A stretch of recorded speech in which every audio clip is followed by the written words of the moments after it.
आप सुन रहे हैं यादों के झरोखे, पवन गुप्ता की आवाज में कुछ कहानियां जो वक्त की धूल में दब गई थीं, लेकिन दिल ने उन्हें कभी भुलाया नहीं। ये किस्से हैं बीते लम्हों के, कुछ सच्चे, कुछ अधूरे और कुछ जो अब भी खिड़की के उस पार खड़े हैं, इंतजार में कि कोई उन्हें फिर से जिए, फिर से सुने।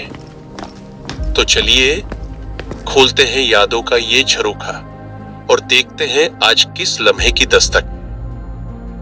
आज मैं आपको सुनाने जा रहा हूं एक कहानी, एक भिखारी की या शायद एक पागल की, या यूं कह लीजिए एक ऐसा मंजर जो इतिहास के पन्नों में दफन तो था, मगर उसकी परछाई आज भी कुछ आंखों में कांपती है।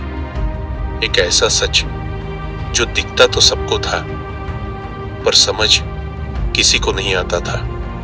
आज की ये कहानी डर की नहीं, डर की चुप्पी की है।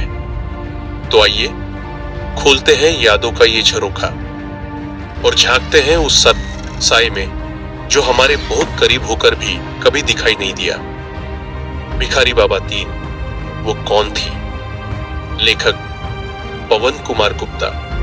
आपने कहानी के पिछले भाग में अब तक सुना कि कहानी का अहम किरदार नौकरी की वजह से अपने पुराने कमरे को छोड़कर एक नए घर में शिफ्ट होता है।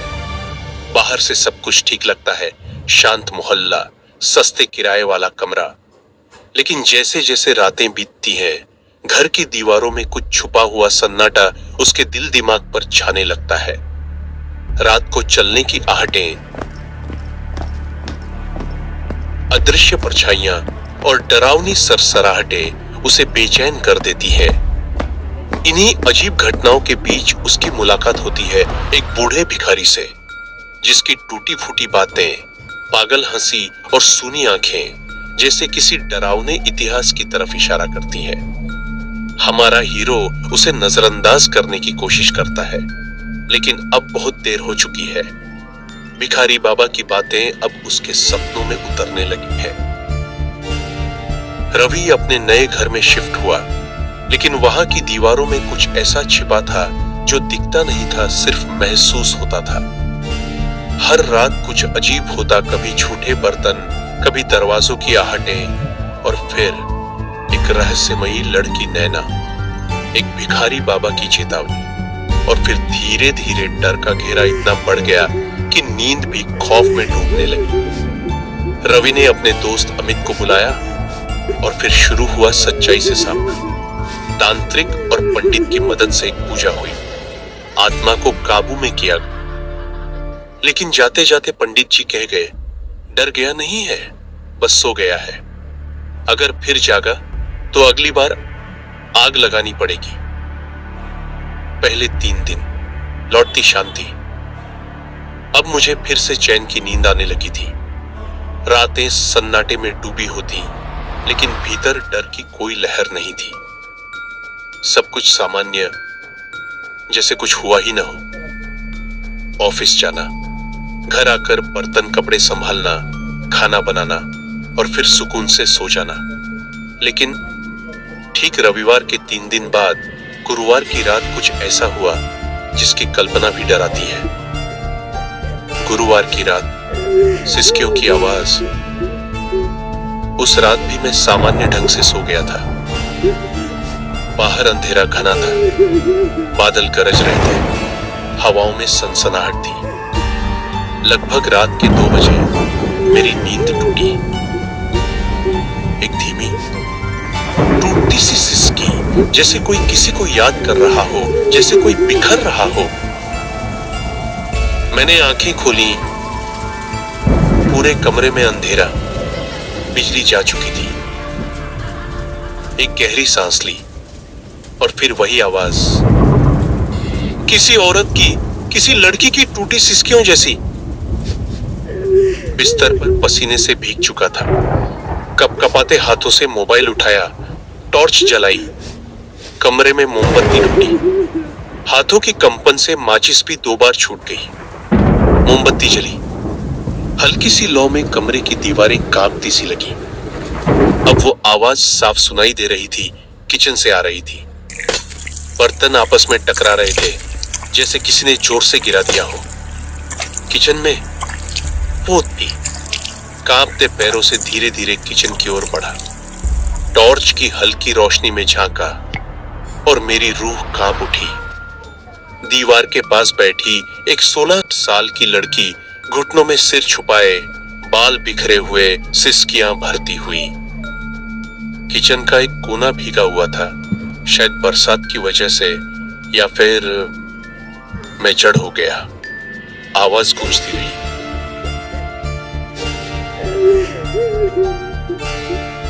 मैं नहीं जाना चाहती, मुझे मत भगाओ। मैंने कांपती आवाज में पूछा, कौन हो तुम? उसने धीरे से चेहरा उठाया। सुनहरी, दुख में डूबी आंखें जिनमें गहराई थी, जैसे कोई सदियों से अधूरी कहानी सुना रहा हो। और उसके होंठ कांपते हुए, नर्म गुलाबी, जैसे किसी ने दर्द को चुपचाप सी लिया हो, जैसे हर सिसकी के साथ वो टूट रहे हो, बिखर रहे हो। उसकी सांसें लड़खड़ा रही थीं और मुझे ऐसा लगा जैसे डर की जगह अब कोई और एहसास पनप रहा था। दया। उसने कहा, मैं नैना हूं। मैं तो नैना का नाम सुनकर वहीं जम गया। अब मेरी मौत मेरे सामने बैठी रोती हुई नजर आ रही थी। आज तो मैं गया, मेरी मौत निश्चित है, ये सोचकर मेरे हाथ पैर फूलने लगे। उसने कहा, आपको मुझसे डरने की जरूरत नहीं है। मैं कभी आपको नुकसान नहीं पहुंचाऊंगी। मेरे साथ बहुत गलत हुआ है। ये मेरा ही कमरा था। आप मुझसे मत डरो, पर आप मुझे यहाँ से निकालने की कोशिश भी मत करना। मैं तुम्हारी हमेशा सहायता करूंगी। मुझे तुम अपना दोस्त ही समझो। आज के बाद इस घर में कोई पंडित नहीं आना चाहिए। मैं एक अच्छी दोस्त की तरह हमेशा तुम्हारे साथ रहूंगी। तुम बिल्कुल भी मत डरना। उसकी आवाज में न जाने क्यों एक सच्चाई थी। मैंने कांपती सांसों में कहा, ठीक है, मैं तुम्हें नहीं भगाऊंगा। अब नैना मेरी दोस्त थी। अगले दिन सुबह जब उठा, नाश्ता बना हुआ था। टेबल पर एक चिट्ठी रखी थी। मैं नैना, मैंने आपके लिए लंच तैयार कर दिया है। आप नाश्ता करके लंच लेकर ऑफिस चले जाइए। मैं घर का सारा काम मैं देख लूंगी। मैंने भी नाश्ता करके अपना लंच लेकर ऑफिस आ गया। अब सब ठीक हो गया था। रात को मुझे बना बनाया खाना मिलता और पूरा घर साफ सुथरा रहता। हाँ, एक बात है, नैना मुझे कभी दिन में नहीं दिखती थी। नैना जब भी मुझसे मिलने आती, वो वक्त रात के 2 बजे का होता था। मैं भी अब बिना किसी डर के रिलैक्स हो गया था। अमित को भी लग रहा था कि अब नैना जैसी कोई चीज नहीं है। पंडित जी की पूजा की वजह से उस नैना की आत्मा अब नहीं रही। सब कुछ इसी तरह नॉर्मल चल रहा था। एक दिन अमित ने मुझसे कहा, अरे यार, इस रविवार को तेरे घर पार्टी करते हैं। पूरी रात मूवी देखेंगे, कुछ अच्छा खाएंगे और खूब मस्ती करेंगे। पहले तो मैं हिचकिचाया, सोचने लगा, मेरे घर में नैना भी तो है, इसको कैसे घर बुलाऊं? पर अमित के जिद के कारण मैंने अमित को रविवार की पार्टी के लिए हाँ कर दिया। रविवार आ ही गया। हम शाम को मिलने वाले थे। अब मेरा घर पहले की तरह गंदा फैला फैला नहीं रहता था। अब पूरा घर साफ सुथरा और व्यवस्थित होने लगा था। ये सब साफ और व्यवस्थित होने का श्रेय नैना को जाता था। शाम 6 बजे अमित आया। उसके आते ही मैंने 2 कप चाय बनाया और हम दोनों चाय पीते पीते बातें करने लगे। आज का मौसम भी अच्छा था। अमित ने कहा, अरे यार, तेरे पास कोई नई मूवी है क्या? और खाने पीने का क्या प्लान है यार? मेनू तो बता। मैंने कहा, अरे 2-4 नई मूवी है, और रही बात खाने की तो देख, चिकन मंगवाया है, थोड़ी देर में आ जाएगा। रोटियां भी साथ में आएगी। आइसक्रीम मैं पहले ही ले आया था। बीच में बात को रोकते हुए अमित ने बोला, और हमारा मेनू। मैंने कहा, हाँ वो भी है, पर 1 गिलास से ज्यादा नहीं मिलेगा। ठीक है भाई, हमारे लिए तो 1 ही गिलास पूरी बोतल के बराबर है। हम कौन से नसीहती है। चाय की चुस्की के साथ हमारी बातें भी खत्म हुई और डिलीवरी वाला भी सारा आइटम लेकर आ गया। अमित आज रात की पार्टी के लिए बहुत एक्साइटेड था। अमित ने कहा, खाना बाद में खाएंगे, पहले कुछ पीते हैं यार। मैंने उसको समझाते हुए कहा, देख भाई, खाली पेट पीना ठीक नहीं है। पर अमित जिद करता रहा। मैंने कहा, देख भाई, अभी खाना शुरू कर लेते हैं, लगभग 8 बज ही गया है, खाते खाते 9 बज जाएगा, फिर आराम से मूवी देखते हुए पिएंगे। अमित भी इस बात पर मान गया। हमने वैसा ही किया। पहले खाना खाया, फिर आइसक्रीम खाकर अपना आज का डिनर फिनिश किया। खाना बहुत टेस्टी था, चिकन, रोटी, चावल, सलाद सब कुछ था। लास्ट में आइसक्रीम भी बहुत टेस्टी था। उसके बाद एक अच्छी सी मूवी लगाकर हम दोनों एक एक गिलास लेकर बैठ गए। मूवी हॉरर थी। मूवी देखते देखते हम पी रहे थे। तभी अमित ने हंसते हुए कहा, इस घर में भी एक भूत है, नैना। मुझे उसका इस तरह से नैना का नाम लेकर हंसना ठीक नहीं लगा। मुझे तो इस बात का डर भी था कि क्या पता नैना इसकी बात सुन ले तो नैना को कैसा लगेगा। मैंने मूवी को रोकते हुए अमित से बोला, बस बस बहुत हो गया अमित, किसी भी चीज का मजाक बना देते हो तुम। तुम्हें समझ नहीं आता दूसरे की फीलिंग का। नैना भूत है, तुम्हें ज्यादा पता है, कभी मिले हो नैना से, सुनी है तुमने उसकी तकलीफें। जब तक तुम्हें किसी के बारे में ठीक से पता ना हो तब तक उसके बारे में बोलने की कोई जरूरत नहीं है। तुम जानना चाहते हो नैना कौन है? आज रात पता चल जाएगा तुम्हें। मैं बोलता जा रहा था और अमित मुंह को खोले ये सब सुनता जा रहा था। अमित का गिलास आधा खाली आधा भरा ही रह गया। अब ये सब सुनकर उसका सारा नशा उतर गया। अब वो क्या करता, घर भी वापस नहीं जा सकता था। अब इन बातों के बाद किसको मूवी देखने की पड़ी डर ही थी। जो भी था उसे साफ करके हम दोनों सोने चले गए। मुझे तो बहुत नींद आ रही थी, पर अमित की नींद गायब थी। उसको कई बार करवट बदलते महसूस किया था मैंने, पर नींद आ रही थी मुझे, तो मैंने उससे कहा, सो जा अमित, आराम से, कुछ नहीं होगा, डर मत। यह कहकर मैं सो गया। रात को मुझे अमित की फुसफुसाने की आवाज आई। वो डरा हुआ था, धीरे धीरे हल्की आवाज में मुझे बुला रहा था। मेरे घर की खिड़कियां आपस में टकरा रही थी। बाहर का मौसम खराब था और हवा के तेज झोंकों से खिदधकी टकरा रही थी। अमित शायद खिदधकी की आवाज से डर गया था। मैंने जाकर कमरे की लाइट जलाई। लाइट जलाते ही मेरी नजर अमित पर गई। वो पसीने में डूबा हुआ था। उसके गले से आवाज नहीं आ रही थी। मैंने झट से जाके खिड़की बंद कर दी और दौड़कर अमित के पास पहुंचा। उसको संभाला, पानी पिलाया। फिर मैंने अमित से कहा, भाई तू ठीक है ना? तू अपने मन से डर निकल दे। इस घर में डर जैसा कुछ नहीं है। नैना मेरी दोस्त है, वो कभी भी मुझे या किसी और को भी कोई हानि नहीं पहुंचाएगी। उसने मुझसे वादा किया है। अमित से बोला, देख, यहां जो भी हो रहा है, जो भी होगा, उससे तू मत डर, ये सब नॉर्मल है, ओके? तभी मेरी नजर घड़ी पर गई। 2 बजने वाले थे, नैना के आने का टाइम हो गया था। तो मैंने अमित को बता दिया कि नैना 2 बजे आती है। जब वो मुझसे बात करे तो डरना मत। वो नॉर्मल 16 साल की लड़की है, वो कोई नुकसान नहीं पहुंचाएगी। बोलने को तो मैंने बोल दिया, पर मैं अमित की हालत भी समझ सकता था। मेरी तो आदत थी, पर उसके लिए ये सब नया और डरावना था। इसलिए उसे बार बार समझाता रहा कि वो न डरे, कोई दिक्कत नहीं होगी। अमित ने कहा, क्या बकवास कर रहा है तू?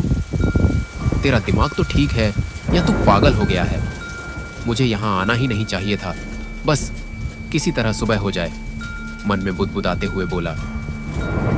नैना का आगमन ठीक 2 बजे घर में हल्की खटखट की आवाज हुई। दरवाजा अपने आप खुला, ठंडी हवा भीतर आई और नैना कमरे में दाखिल हुई। मैंने कहा, नैना, ये मेरा दोस्त अमित है। नैना मुस्कुराई, बोली, हेलो अमित, तुम कैसे हो? अमित का चेहरा पीला पड़ गया था। उसकी सांसें तेज चलने लगीं। अमित ने नैना को कोई रिप्लाई नहीं दिया। कभी वो मुझे घूरता तो कभी नैना को। मैंने अमित से कहा, अमित, नैना मेरी दोस्त है, तुझसे हेलो बोल रही है, उत्तर तो दे। तब अमित ने डरते डरते कहा, हेलो नैना, मैं ठीक हूँ। और फिर चुप हो गया। नैना के साथ जो भी घटना घटी थी सब मैंने शुरू से लेकर अंत तक अमित को बताया और अमित से बोला, बेचारी नैना बहुत अकेली है, तू भी इसका दोस्त बन जा। अमित डरते डरते, ओके ठीक है। बात करते करते कब 3 बज गया पता ही नहीं चला और 3 बजते ही नैना चली गई। नैना के जाने के बाद मैंने अमित से कहा, अमित सो जा, अभी 3 बजे है, 2-3 घंटे सो जा, फिर ऑफिस भी जाना है ना। अमित ने फिर डरते हुए कहा, ओके ठीक है, कहकर वो बेड पर लेट गया। सुबह 7 बजे अमित उठा और घर चला गया। मैं भी फ्रेश होने चला गया। फ्रेश होकर आया तो नैना ने सारा नाश्ता और लंच रेडी कर दिया था। मैंने फटाफट नाश्ता किया और लंच लेकर ऑफिस चला गया। आज अमित ऑफिस नहीं आया था। मैंने अमित को फोन किया पर अमित का फोन ऑफ था। फिर मैंने सोचा कि दोपहर में कॉल कर लूंगा, क्या पता अभी सोया हो, क्योंकि मेरे घर में तो उसे नींद आई ही नहीं थी। मैंने करीब 3 बजे फिर से अमित को कॉल किया। फोन अमित ने उठाया। हमारी बात हुई। उसने कहा कि थोड़ी तबीयत खराब थी इसलिए वो ऑफिस नहीं आया। फिर अमित ने मुझसे कहा कि वो मुझे किसी से मिलवाना चाहता है तो मैं उससे शाम को मिलूं। मैंने भी अमित को ओके कह दिया। शाम को 6 बजे ऑफिस की छुट्टी के बाद अमित मुझसे मिला। वो मुझे जिससे मिलवाना चाहता था वो अमित का दोस्त झाझोर उसके दोस्त से मिलने हम दोनों उसके दोस्त के अस्पताल गए। कभी अमित ने अपने इस डॉक्टर दोस्त के बारे में जिक्र नहीं किया था। खैर, हम अस्पताल पहुंच गए। ये डॉक्टर झाझोर एक साइकोलॉजिस्ट डॉक्टर था। मुझे अब कुछ अजीब लगना शुरू हुआ। मैंने अमित से कहा, यहां तू मुझे जानबूझ के लाया है ना? मैं तुझे पागल नजर आता हूं?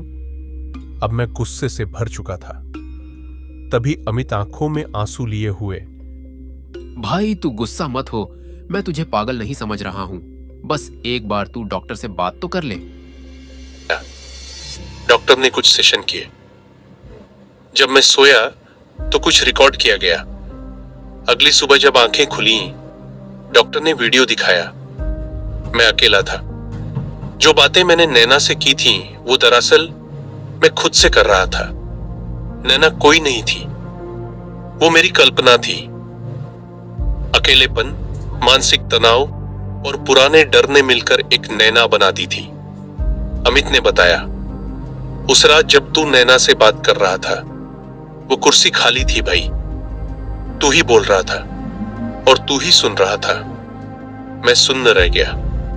अब सब ठीक है, लेकिन सीख यही है। 3 महीने की थेरेपी के बाद मैं ठीक हो गया। अब नैना नहीं आती। मैं और अमित फिर से पार्टी करते हैं बिना डर के। अंतिम संदेश, अकेलेपन से भागो मत। अपने मन के भीतर ज्यादा गहराई से न डूबो, वरना कभी कभी वहां कोई नैना छुपी मिल जाती है। सच सामने आया लेकिन पूरी तरह नहीं।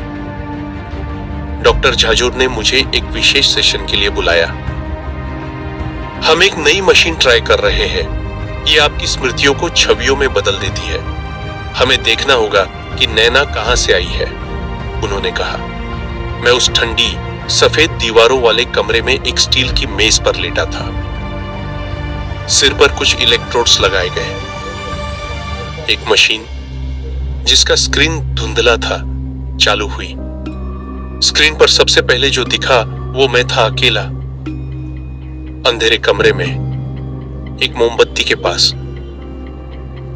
फिर अचानक पीछे एक परछाई उभरी। नैना। मेरी सांसें तेज हो गई। डॉक्टर बोले, तुम्हारे अवचेतन में कोई ऐसा डर छिपा है जिसे तुमने कभी स्वीकार नहीं किया, शायद बचपन से जुड़ा। मैंने आंखें बंद की। एक दृश्य उभरा। भिखारी बाबा, वो पेड़ के नीचे बैठा। वो भी मुझे देखता था जैसे नैना देखती थी। क्या ये दोनों मेरे दिमाग का हिस्सा थे, या सच में कुछ है जो मुझे देख रहा है? कमरे का वो अंतिम सन्नाटा। उसी दिन रात जब सब खत्म हो जाना चाहिए था, मैं घर लौटा, पर जैसे ही कमरे में घुसा दरवाजा अपने आप बंद हो गया। कमरे में फिर से वही महक गीले बालों की, मिट्टी की और जलती मोमबत्ती की गंध। दीवारों पर परछाइयां थीं, बर्तन अपने आप हिलने लगे और फिर एक टूटी हुई आवाज गूंजी, तुमने वादा तोड़ा। नैना वो फिर सामने थी, पर अब उसकी आंखें लाल थीं, चेहरा घना, बाल गीले और उसकी मुस्कान मौत जैसी। मैंने तुझसे कहा था पंडित को मत बुलाना, डॉक्टर को मत लाना। अब तुझे भी जाना होगा, तुझे भी मरना होगा, तू भी मेरे साथ साथ रहेगा। अब तुझे भी जाना होगा, तुझे भी मरना होगा, तू भी मेरे साथ साथ रहेगा। अब तुझे भी जाना होगा, तुझे भी मरना होगा, तू भी मेरे साथ साथ रहेगा। मैं घबरा गया, पीछे हटने लगा। कमरे में चारों ओर वही सिसकियां, वही बिखरे बर्तन और वही बचपन की फुसफुसाहटें थीं। मैंने चिल्ला कर कहा, तू सच नहीं है, तू मेरे डर की उपज है, तू मेरी कमजोरी है। पर वो नहीं रुकी और फिर एक झटका, मेरी आंख खुली। मैं अस्पताल में था। डॉक्टर झाजूर बोले, 3 दिन तक तुम बेहोश थे। तुमने खुद से बातें की, खुद से लड़ाई की और फिर खुद को मुक्त किया। मैं चुप था। क्या मैं सच में ठीक हो गया था? नैना अब नहीं आती, लेकिन सब कुछ सामान्य है अब। नैना अब नहीं आती। मैं ऑफिस जाता हूं। अमित अब भी मेरे साथ पार्टी करता है, पर आज भी जब मैं रात 2 बजे नींद में करवट बदलता हूं तो ऐसा लगता है कोई दीवार की ओर से मुझे देख रहा है। अंतिम संदेश, इस बार और गहरा। डर सिर्फ वो नहीं होता जो सामने दिखे। कभी कभी डर हमारे ही अंदर बैठा होता है, हमारी ही आवाज बनकर। अगर वक्त रहते उसे सुना नहीं तो वो नैना बनकर लौट आता है। तो डरिए मत, पर नजरअंदाज भी मत कीजिए, क्योंकि भिखारी बाबा अब भी कहीं ना कहीं देख रहा है। मैं नैना आप लोगों से रिक्वेस्ट कर रही हूँ, अगर आपको मेरी कहानी पसंद आ रही है तो इस चैनल यादों के झरोखे को सब्सक्राइब कर दो और इस कहानी को शेयर कर दो, वरना